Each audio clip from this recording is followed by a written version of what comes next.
자연으로 회귀하려는 인간의 강인한 생명력을 담아냈던 프랑스 소설가 르 클레지오는 서구 문명에서는 찾아볼 수 없는 자연과 어우러진 삶을 아시아와 중남미 그리고 아프리카 등지에서 발견해 유럽인들이 지향하는 것과는 조금 다른 존재의 모델을 추구한 작품을 발표했습니다. 그는 사막, 황금 물고기와 같은 소설들로 2008년 노벨 문학상을 수상을 했는데요. 이렇듯 과도한 경쟁과 스트레스, 그리고 자신이 경제적, 정신적 위기에 처했다고 믿는 현대인들은 계속해서 자연과 함께하는 생활을 꿈꿔왔습니다.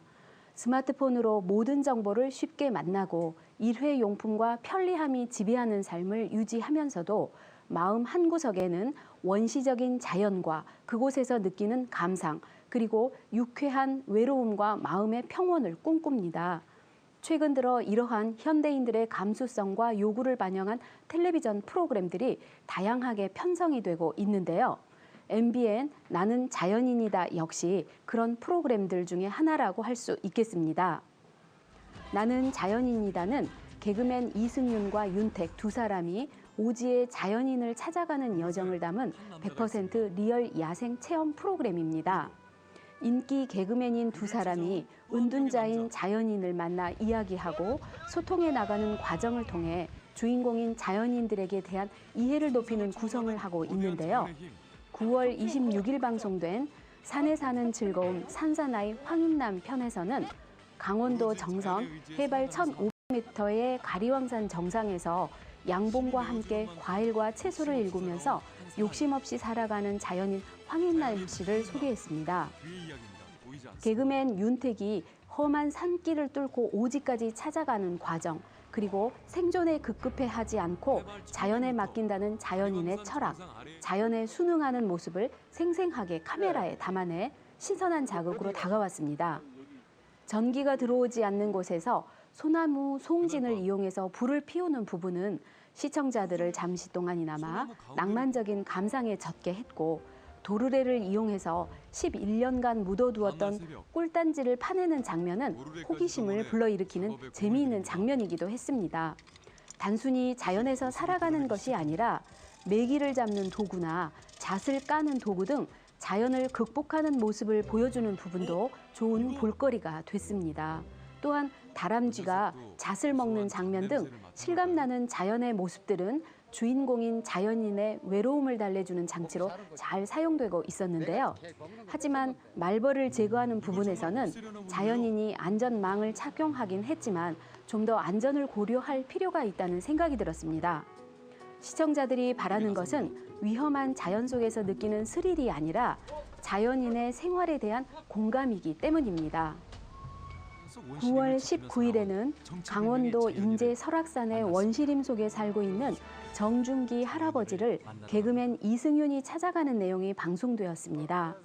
휴대폰도 터지지 않는 오지에서 통나무로 집을 짓고 각종 약초와 버섯으로 생계를 유지하며 살아가는 자연인의 모습이 가감없이 소개됐습니다.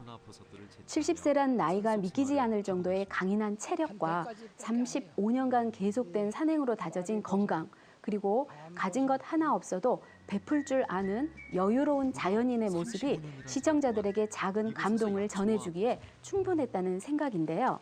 물질 만능과 스트레스로 지친 우리 도시인들에게 당신은 지금 행복한가를 묻는 것 같아 많은 생각을 하게 만드는 내용이었습니다.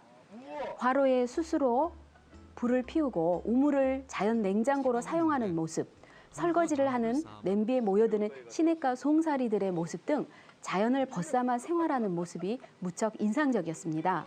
특히 헬스보이 이승윤이 자연인과 함께 직접 송이버섯을 캐는 체험은 자연에서의 생활이 결코 쉬운 일이 아니라는 것을 확인시켜 주었고, 전기도 들어오지 않는 방에서 커피를 마시며 세밀하게 자연인의 방을 보여주거나 약초를 팔러 갔다가 가족에게 전화를 걸도록 하는 장면 등은 자연과 현실의 경계이자 가족과 사회를 연결시키는 균형 있는 구성이어서 만족스러웠습니다.